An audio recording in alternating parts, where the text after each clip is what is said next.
오늘 성경 말씀은 요한복음 1장 12절 말씀입니다. 제가 읽겠습니다. 영접하는 자, 곧 그 이름을 믿는 자들에게는 하나님의 자녀가 되는 권세를 주셨으니. 아멘. 예수의 이름을 믿으면 존재혁명이 일어나는데, 세상에서 이런저런 못난 인생, 모자라는 인생 살고 죄도 많고 허물도 많은 인생 살았어도 하나님의 자녀가 되는 권세를 주셨다고 말씀합니다. 권세라는 건 능력입니다. 또 영어 번역으로 보면 권리를 주셨다는 겁니다. 하늘나라의 기업을 얻고 하나님 자녀로서 하나님이 주시는 모든 것 받을 수 있는 권리가 있다는 것입니다. 예수의 이름을 믿으면입니다. 존재혁명이고 신분의 변화입니다. 세상도 변해야 되지만 한 개인의 인생도 변하지 못하고 허구한 날 의미 없고 못되고 죄 짓는 삶을 반복하며 살아간다면 이 불행입니다. 많은 경우에 인간은 본질적으로 발전하고 바르게 살고 더 아름답고 거룩한 삶의 갈망이 있지만 삶의 현실에 그것을 방해받을 때가 얼마나 많은지 모릅니다. 근데 예수 믿으면 변화된다는 겁니다. 오늘 말씀이 그것입니다. 영접하는 자, 곧 그 이름을 믿는 자들에게는 하나님의 자녀가 되는 권세를 주셨으니, 예수를 그리스도 영접하고 그 예수 이름을 믿는 자들에게는 세상 속에서 어둠의 자식으로 계속 살아가는 것이 아니라 빛의 자녀로, 하나님의 자녀로 사는 거룩한 변화의 삶을 주신다는 것입니다. 지난 주간 미국 언론에 계속 나온 기사 가운데 하나가 코로나로 온 세상이 어려운데 미국 증시 스탁마켓 다우존스가 지수가 3만 대를 넘어갔어요. 어마어마하게 주식이 뛴 겁니다. 올해 미국에서 집을 판 사람들 이익이 1조 달러가 넘었다는 겁니다. 그러니까 돈 많은 사람들은 그냥 맨하탄이 복잡하니까 커네리커트나 롱아일랜드나 로달랜드나 큰 100만 불, 몇백만 불 집들을 그냥 산다는 거예요. 그냥 여유 있게 살기 위해서 산다는 것이죠. 근데 그 기사만 나온 게 아니라 그렇게 그런 돈을 벌어도 인생의 행복과 거리가 멀다는 기사가 동시에 나왔습니다. 자포스라는 새로 시작된 어마어마한 대기업의 창업주 토니 C라는 사람이 마약과 술에 빠져 살다가 비참하게 인생을 마쳤다는 거예요. 그런데 이런 사건이 특정 개인에게 일어난 사건이 아니라 그 사람처럼 어마어마한 성공을 이룬 젊은 억만장자들이에요. 억만장자들 70%가 자기 파괴적인 인생을 살아간다는 내용이 나왔습니다. 갑자기 부자가 된 억만장자 몇 사람 소수가 그런다고 하면 그런가 보다 이렇게 넘어갈 수 있겠는데 70%가 그렇다는 기사 내용은 참 안타까운 내용입니다. 70%가 세상적으로 보통 성공이 아니라 어마어마하게 성공한 사람들 가운데 70% 젊은이들이 그렇대요. 이렇게 생각하게 되는 게 뭡니까? 오늘 성경 말씀이에요. 오늘 성경 말씀. 영접하는 자, 예수님이 영접하는 자예요. 예수님 또 누구나 오라고 그랬어요. 누구라도 예수님 영접해야만 제대로 살 수 있다는 거예요. 제대로 살수 있다. 영접이라는 것은 삶의 중심에 받아들인다는 뜻입니다. 그러니까 예수님을 문 밖에 세워두는 것 아니고 내 집에, 내 인생의 가장 좋은 자리에 모시는 겁니다. 미국의 비자로 말하자면 입국 거부하는 것도 아니고 못 들어오게 하는 게 아니고 겨우 단기 관광비자로 들어왔다 나가도록 하는 것이 아니라 영주권을, 시민권을 예수님께 드린다는 겁니다. 그래서 예수님을 영접하면 우리의 심령이, 마음이 변합니다. 내 삶이 예수님 중심으로 바뀌게 되는 것이죠.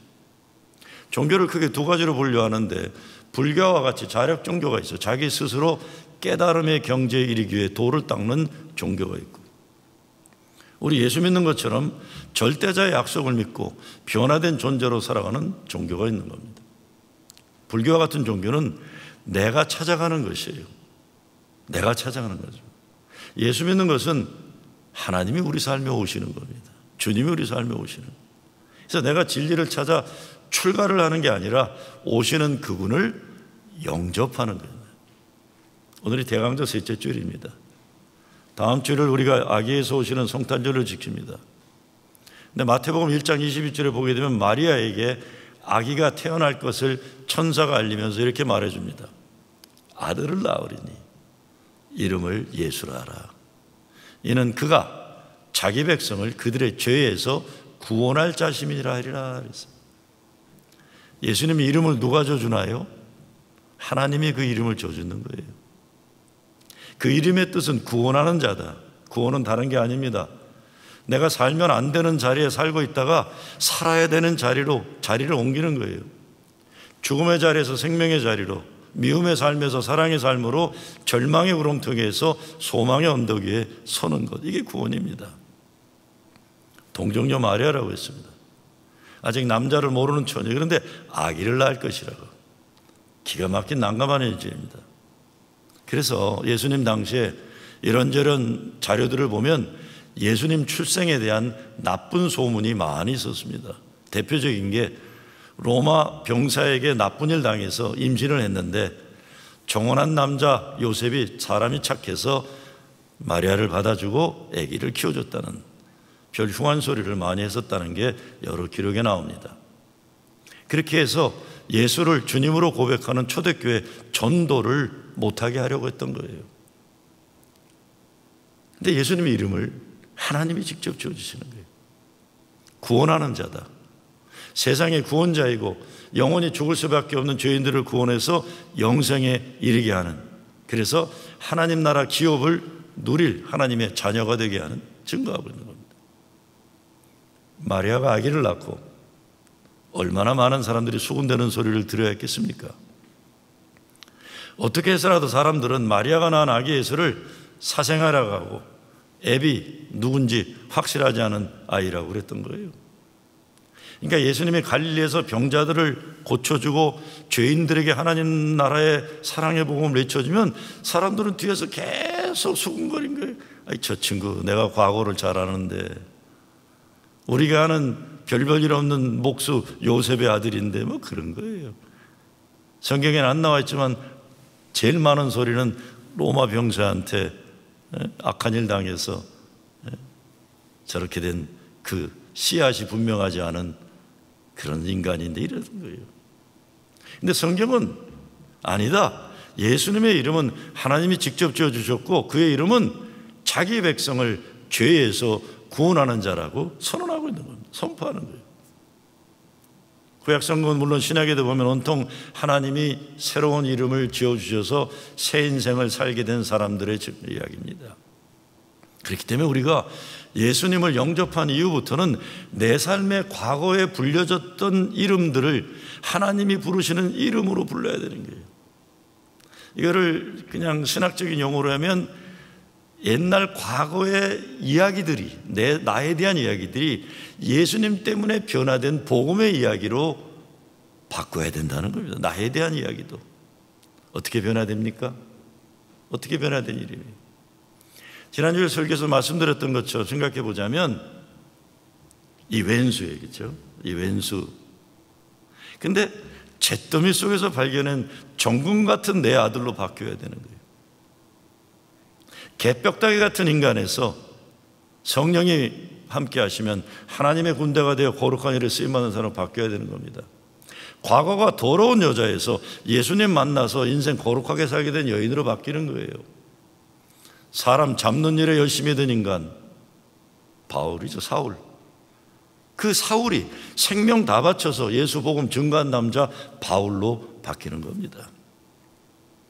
사도 바울도 사람 죽이는 일 열심히 하던 때 이름을 사울 버리고 바울이 된 후에 이렇게 고백합니다. 무명한 자 같으나 유명한 자요, 죽은 자 같으나 보라 우리가 살고, 징계를 받는 자 같으나 죽임을 당하지 아니하고, 근심 많은 자 같으나 항상 기뻐하고, 가난한 자 같으나 많은 사람을 부유하게 하고, 아무것도 없는 것 같으나 모든 것을 가진 자로다. 그래서 무슨 말입니까?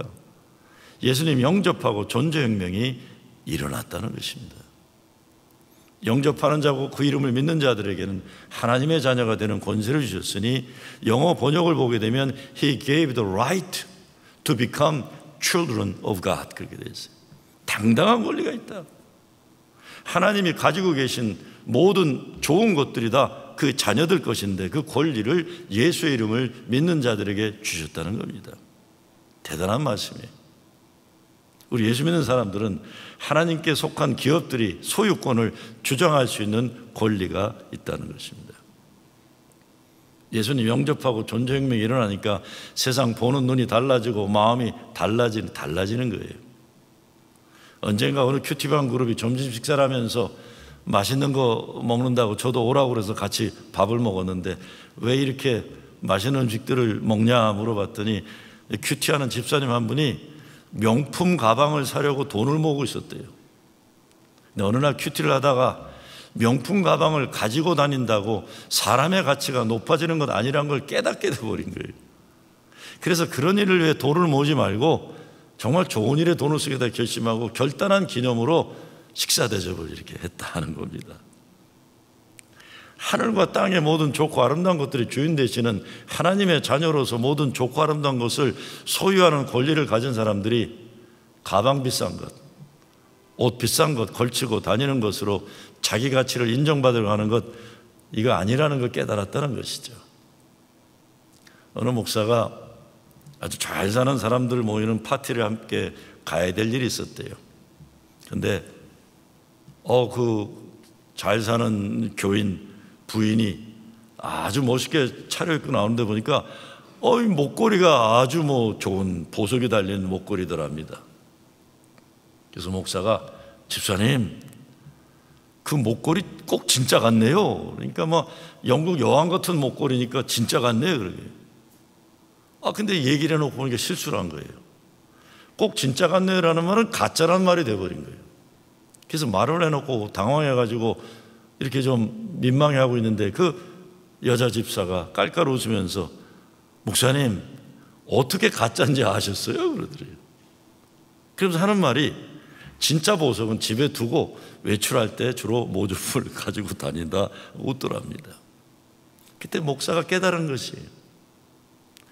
진짜를 가진 사람은 상처받지 않는구나 라는 것이었어요. 진짜를 가진 사람은 상처받지 않는구나. 여러분, 예수 믿는 사람들이 진짜를 가졌다면 세상 것에 의해 좌지우지 당하지 않는다는 거예요.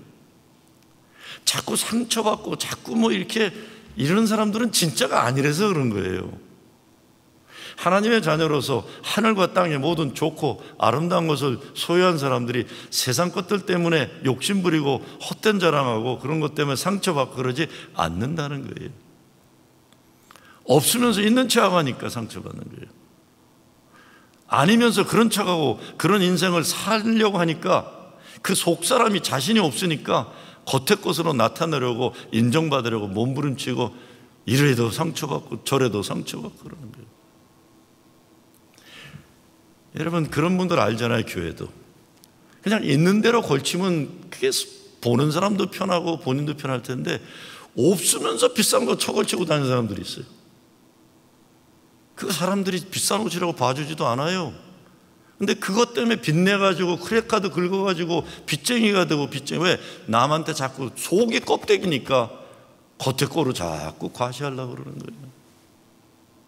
예수 이름을 믿는 자들은 하나님의 자녀가 되는 권세가 있어서 천하이가 어느 것들 때문에 자기 존재의 거룩한 자존심에 상처받지 않는 거예요.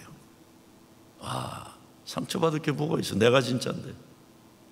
악에서 오시는 것은 가장 연약하지만 하나님 나라의 그 모든 것을 가지고 오시는 거예요.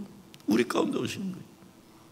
악에서 영접하게 우리가 준비되는 건 우리 스스로가 헛되고 부질없는 인생 더덕더덕 달고 끌고 다니는 껍데기들을 버려버리는 거예요. 그래서 악의 예수 앞에 오면 부끄러움을 느낄 수 있잖아요. 아이고, 내가 왜 이렇게 더덕더덕 껍데기를 붙이고 사나. 예수 믿으면 그래서 진리 안에서 자유하는 것인데 있는 그대로 주님 앞에 설 수 있는 거예요. 감추고 치장하는 것이 많다 보면 어떤 때 정말 뭐가 진짜인지 가짜인지 구별이 잘 안 되는 지경에 이르기도 합니다. 그런 것들 벗어버리고 내려놔야 돼요. 진짜가 되지 못하니까 자꾸 거짓의 껍데기에 싸우게 되고 진짜가 되지 못하니까 세상에 헛되고 부질없는 것들에 목을 메고 살게 되는 것입니다. 거룩한 변화가 우리에게 필요하죠. 그런데 감사한 것은 하나님이 우리를 성령을 통해서 변화시켜 주신다는 것입니다. 어떤 사람은 베드로처럼 오랜 세월을 거쳐 천천히 변화시키고 어떤 사람은 사도 바울처럼 다메섹 도상에서 거꾸로 튀게 해서 아주 땅바닥에 짓밟아 놓고 이렇게 세우시는, 그렇게 변화시키기도 합니다. 거룩한 변화를 사모하는 간절함이 있어야 돼요. 거룩한 존재혁명이 있어야 인생의 거룩한 목적이 회복이 되고, 거룩한 목적이 있어야 행복한 삶을 살 수 있게 되는 것이죠. 그래서 이 거룩한 존재혁명을 이룬 사도 바울이 외친 중요한 선언이 갈라디아 2장 20절 말씀입니다. 내가 그리스도와 함께 십자가에 못 박혔나니 그런즉 이제는 내가 사는 것이 아니요 오직 내 안에 그리스도께서 사시는 것이라. 이제 내가 육체 가운데 사는 것은 나를 사랑하사 나를 위하여 자기 자신을 버리신 하나님의 아들을 믿는 믿음 안에서 사는 것이라. 옛사람 죽고 새 사람이 사는 겁니다. 새 사람 되기 위해서 전제되어야 하는 것이 예수님을 주님으로 영접하게 되면 우리가 예수님과의 관계 설정을 분명하게 하는 것이 우선이 되는 거예요. 바울은 그래서 빌립보서 2장에서 이렇게 말합니다. 이러므로 하나님이 그를 지극히 높여 모든 이름 위에 뛰어난 이름을 주사 하늘에 있는 자들과 땅에 있는 자들과 땅 아래에 있는 자들로 모든 무릎을 예수의 이름에 꿇게 하시고 모든 입으로 예수 그리스도를 주라 시인하여 하나님 아버지께 영광을 돌리게 하셨느니라. 아기 예수 탄생의 목자들이 오잖아요. 동방박사들이 오고 모두 경배하러 왔던 것입니다. 그래서 우리가 예수님을 영접하면, 주님으로 영접하면 무릎 꿇는 것이 가장 먼저일 거예요. 무릎 꿇는 것. 근데 이거 참 힘들죠.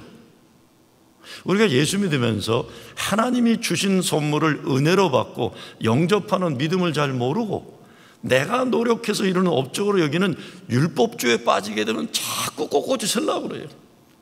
내가 남들보다 잘하는 거 없고, 내가 남들보다 거룩한 거 없고, 내가 남보다 기도 많이 하는 거 없고, 성경 많이 하는 거 없고, 점점 바리새인들이 돼가는 거예요. 꼿꼿이 서가지고요. 뭔가 좀 자기가 착한 일하고 의로운 일하고 잘한 것 같으면 자기 업적이 되고, 뭔가 좀 깨닫게 되면 남의 스승이 되려고 하고, 결국에는 바리새인들처럼 영적 교만에 바벨탑을 높게 쌓게 되는 겁니다. 내려와서 예수의 이름에 무릎을 꿇으라는 것이죠. 요한계시록 4장 10절에 보면 24명의 장로들이 높은 자리에 있다가 하늘 보좌에 앉으신 주님 앞에 엎드려서 이렇게 외쳐요. 주님을 만나고 세세토록 살아계신 이에게 경배하고 자기의 관을 보좌 앞에, 관이라는 건 죽을 때 쓰는 관이 아니라 왕관이에요. 왕관. 장로들이 쓴 왕갑을 주님 앞에 드리며 이르되 우리 주 하나님이여 영광과 존귀와 권능을 받으시는 것이 합당하오니 주께서 만물을 지으신지라 만물이 주의 뜻대로 있었고 또 지으심을 받았느니라 했느니라 그랬어요. 높은 자리에 있다가 자기들이 내려와 엎드렸다는 겁니다. 주님을 영접하고 그분의 이름을 높이려면 우리가 내려와야 돼요. 내려와서 무릎 꿇어야 하고 입을 열어 그의 이름을 높여야 하는 겁니다. 근데 내려오면 하나님이 주시는 은혜와 행복이 있는 거예요. 내려온다는 건 예수님 영접하기 이전에 우리 자신들을 생각해서 은혜를 깨닫는 거예요. 은혜를 아는 거예요. 그래서 바울도 그러잖아요. 예수 믿기 전에 너희들의 꼬락서니를 좀 생각해 봐라. 잘난 체 하지 말라는 거예요. 교회 와서. 전 지금도요, 가끔 버거킹에서 오후 시간이 되면 와퍼, 제일 큰 햄버거를 2개에 5불에 팔아요. 특히 우리 교회는 농장 기도원에서 나오는 하이웨이 타기 전에 햄버거, 버거킹 가면 항상 와퍼가 2개 5불이에요. 저는 갈 때마다 그거 사 먹어요. 제가 1973년도 미국에 왔는데 영어 못하는 건 말할 것 없고, 사실 저는 한국에 살 때도 어리버리 의정부 촌놈이 서울에 학교 다니면서 동서남북 구별을 잘 못했어요. 저는 서울에 살 때 단 한 번도 버스를 여러 개 타본 적이 없어요. 의정부에서 승원여역이나 대원여역 타면 삼성교에 내리면 거기서 그냥 안국동 가는 거 하나 타고 그냥 걸어서 갔어요. 안국동에서 종로가 버스 타러 저는 걸어 다녔어요. 왜냐하면 아니 웬 놈의 서울엔 버스가 그렇게 많아요. 제가 우리 의정부에 살 때는 밑으로 가면 서울이고 창동 뭐 이렇게 서울이고 위로 가면 그냥 동두천 뭐 이런 거 전국이에요. 그러니까 그냥 미국에 오니까 워낙 한국에서도 비리비리했는데 미국 오니까 열등의식에 쪄들렸어요.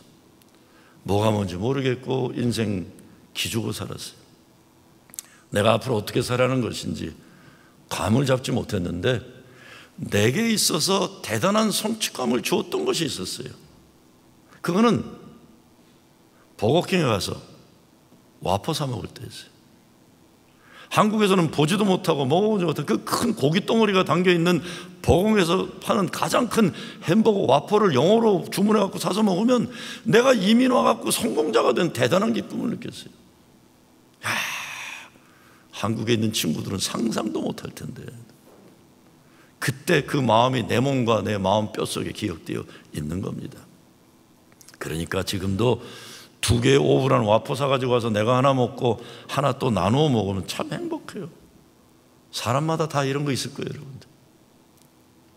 저는 여행을 앞두고 집사람과 늘 다투는 주제가 있어요. 우리 집사람은 어디 가면 좀 편한 데 가서 자자는 거예요. 저는요, 어디 갈 때 하자는 게 차에서 자자는 거예요. 차에서. 제가 애들 키울 때 돈이 없어서 어디 놀러 가도요, 싸구려 모텔 들어갈 돈도 없어요. 그래서 항상 플로리다 갈 때도 잠시 레스트에어리에서 눈 붙이고 그냥 갔어요. 그 모텔값 아끼느라고요. 이 집사람은 당신 돈도 없는데 왜 좀 좋은 호텔에 자면 안 되냐 그래. 차에서 자면 안 되냐 그래. 차에서 뒷자리 제치고 자면 안 되냐. 저희 차에 지금 슬리핑백이 2개가 있어요. 지금도요. 딴 거 아니에요. 사람마다 이런 거 다 있어요. 우리가 올라가 앉아갖고 폼 잡고 있던 자리에 내려와서 주님 앞에 무릎 꿇을 수 있는 겸손한 믿음이 되면 그때 은혜를 깨닫게 되는 거예요. 그 은혜를 깨닫는 거예요. 자꾸 억지로 높은 자리를 유지하려고 그러니까 이게 힘든 거지. 이게 내려놓으면 뭐가 힘듭니까? 사도 바울을 괴롭히는 자들이 그렇게 많아도 사도 바울이 꿋꿋하게 자기를 갈 수 있었던 건 십자가에서 자기를 못 받고 죽었기 때문에. 이미 죽은 사람을 누가 괴롭힙니까? 예수 안에서 죽고 새롭게 살아난 사람을 사람들이 죽일 수가 없는 거예요. 마찬가지입니다. 우리가 자꾸 우리 실력으로 높이 올라가 높은 자리에 앉으려고 몸부림치니까 인생 고달프고 힘든 것이지, 내려와서 주님 앞에 무릎 꿇고 그의 이름을 높이고 존귀와 영광을 돌리면 은혜 충만에 가득할 수 있는 거예요. 성경은 온통 이렇게 은혜로 새롭게 된 인간들의 신앙 고백이에요. 예레미야를 하나님이 불러갖고 뭐라고 하십니까? 내가 너를 복중에 짓기 전에 너를 알았고 내가 태어나 나기 전에 너를 구별하였고 너를 열방의 선자로 세웠노라 하시기로. 본인도 몰랐다는 거예요. 예레미야 본인도 자기 자신이 어떤 존재인지 모르고 살았지만 하나님은 아셨고 구별하셨고 세우셨다. 어째 예레미야에게만 이런 역사가 일어나겠습니까? 저와 여러분에게도 하나님이 같은 목적을 가지고 계시는 거예요. 내가 너를 알았고 너를 구별하였고. 그 말은 뭡니까? 너는 네가 아는 네가 아니라 내가 아는 너다는 거예요. 내가 아는 너다. 아이고, 제가 손주가 있잖아요. 어젯밤에도 손주놈을 데리고 막 이뻐 죽겠어요. 이뻐 죽겠는데 아이고, 우리 이 딸이 그냥 엄마가 돼갖고 옷도 뭐 이게 무슨 이렇게 펑퍼지만 이렇게 그 못생긴 옷을 입고 앉아있는지 그냥 막 옷차림도 그렇고 그래요. 근데 제가 우리 손주를 안고 있다가 우리 얘 엄마 되는 딸을 보면서 무슨 생각했겠어요? 너는 더 이뻤다 얘보다. 그죠? 얘는 몰라요. 지금 정신이 없죠. 애 존맥이더라고. 나는 야, 넌 더 이뻤다 이놈보다도. 말은 안 해줬지만, 우리 손주가 상처 입을까 말은 안 해주지만 네 엄마가 더 이뻤다. 근데 하나님이 그 얘기를, 내가 너를 알았고 너는 네가 알고 있는 네가 아니라 내가 아는 너다라는 거예요. 노예가 나비가 되기 전에 보기도 영하고 움직이지 못하는 참 딱한 모습 존재예요. 어느 순간에 껍데기를 벗고 나비가 되어 아름다운 존재가 되는 겁니다. 기다려야죠. 그런 날이 오기 때문에요. 사도 바울은 이런 변화를 우리들에게 적용하면서 이렇게 말합니다. 너희가 이 시기를 알거니와 자다가 깰 때가 벌써 되었으니 이는 이제 우리의 구원이 처음 믿을 때보다 가까웠다. 여기서 구원이란 인생의 변화를 말합니다. 올 거다, 된다 얘기하는 거예요. 우리 하나님 변화시켜서 오늘의 이런 존재들이에요. 구약 창세기 말씀, 우리 모두는 진흙 같은 먼지 같은 존재였지만 하나님이 생기를 우리에게 불어넣으셔서 우리가 이렇게 귀한 생명이 되었다는 겁니다.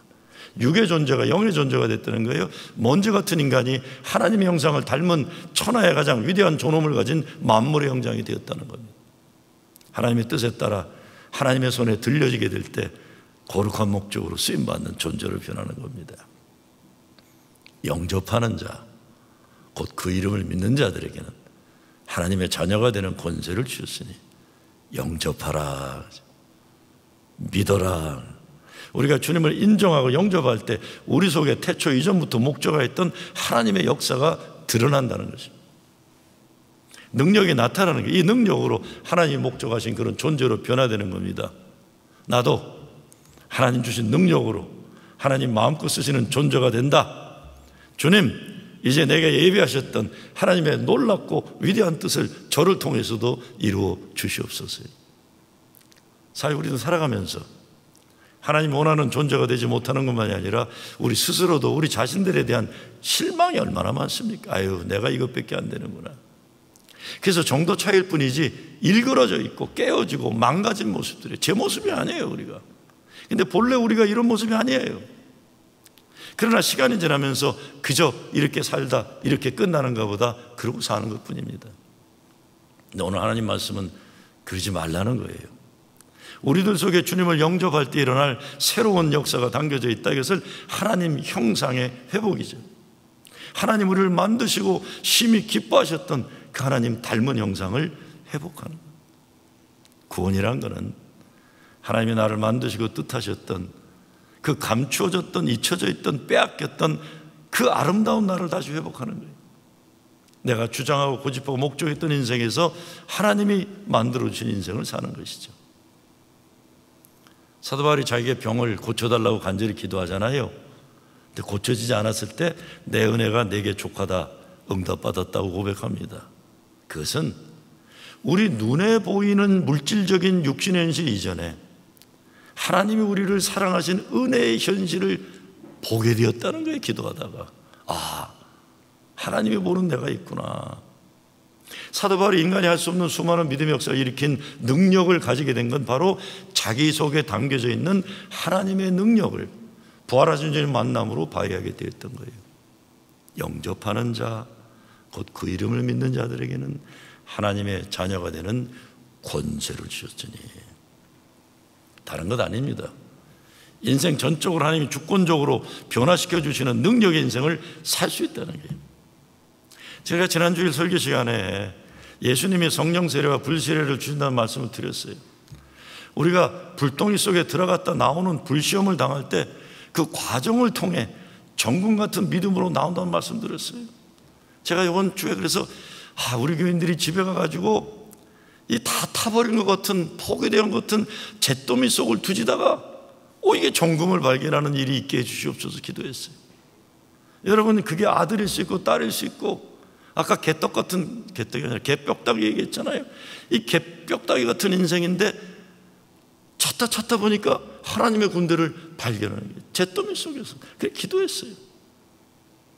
집에 가서 불시험 덩어리가 속색이고 힘들게 하는 아들이나 딸 보면서 금덩어리를 발견할 수 있게 해주시옵소서. 남편의 아들이나 딸이나 무기력 쓸모없는 인생 사는 것 같은 인간 가만히 들여다보다가 아주 메말라버린 가망 없는 것 같은 개벽대 같은 인간 하나님의 군대가 되어 일어나는 기적을 보게 하여 주시옵소서. 포기하지 않고 봐야 합니다. 하나님 변화시키는 새 인생 소망하고 기도하는 겁니다. 여러분, 다니엘서를 보면요, 다니엘과 같이 바벨론의 포로로 끌려왔던 친구들 3명에 대한 얘기 나오잖아요. 믿음이 얼마나 중요하고 엄청난 능력인지 보여주는 게 뭐예요? 우상신에 절하지 않았다고, 그들이 주는 우상의 것들을 먹지 않았다고 그 세 젊은이들을 풀무불 불구덩이에 던져놓잖아요. 던지는데 어떡합니까? 그들을 던졌던 인간들이 확 타버려 죽어요. 그런데 풀무불에 들어가서 태워 죽었어야 될 그 젊은이 셋은 멀쩡히 걸어 나와요. 멀쩡히 걸어 나와요. 근데 분명히 3명을 던졌는데 1명이 더 있다 그랬어요. 성령이 계시고 하나님이 계셨어요. 용광로에 빠졌던 세 친구들이 이름이 사드락과 메삭과 아벳느고라고 했어요. 그 이름이 바벨론 왕이 포로로 끌려 지어준 이름인데 1장에 보면 하나님이 지어준 이름이 나와요. 그게 뭡니까? 하나냐와 미사엘과 아사라예요. 그 이름의 뜻이 여호와 하나님은 긍휼하시다. 하나님처럼 이렇게 훌륭한 분이 어디 계실까? 하나님이 나를 도우셨다는 거예요. 여러분 한번 상상해 보셔야 돼요. 우상 숭배하지 않았다고 풀무불에 던졌는데 거기 젊은이 셋이 풀무불에서 걸어 나오면서 하나님이 지어준 자기 이름을 찬양하듯이 부르고 나오는 거예요. 하나님은 긍휼하시다. 하나님이 나를 도우셔 살아났다. 좋으신 하나님 나를 지키신다. 이 젊은이 노래 부르면서 풀무불에 나오는 거예요. 바벨론 왕이 건드리지 못한 거예요. 사도 바울이 말합니다. 너희 안에서 행하시는 하나님이시니 자기의 기쁘신 뜻을 위하여 너희로 소원을 두고 행하게 하시나니 우리가 그런 삶을 살 수 있는 거죠. 오늘 우리가 하나님 행하심에 합당한 일에 쓰임받아야 합니다. 사탄마귀의 어둠의 짓들 하는 게 아니라 하나님이 성령의 도구로 쓰임받아야 돼요. 영접하는 자, 그 이름을 믿는 자들에게는 하나님의 자녀가 되는 권세를 주셨으니 아기 예수가 이 땅에 오세요. 더 정확하게 말하자면 저와 여러분의 삶 속으로 오시는 겁니다. 우리 가정에 오시고 이 세상 구원을 목말라 애통하고 고통당하는 이 세상 모든 하나님의 자녀들 구원을 위해 오십니다. 예수 영접하고 구원받은 기쁨과 확신을 회복하고 혹시라도 아직 예수를 주님으로 영접하지 못한 분들 계시면 꼭 영접하고 구원받으시기를 주의 이름으로 축원합니다.